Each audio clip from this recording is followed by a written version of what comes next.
where we are in Photoshop. So I will show you how to make the clipping mask and frame like that for an image. So that's the image we have used it. We can stretch it, the designs here, make it fixed over it.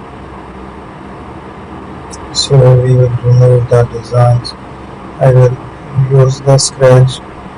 So here I will take the custom shape, then pick up the image. So that's the image here. We will take it and stretch over it,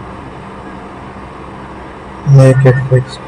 Let's create the clipping mask. So that's the next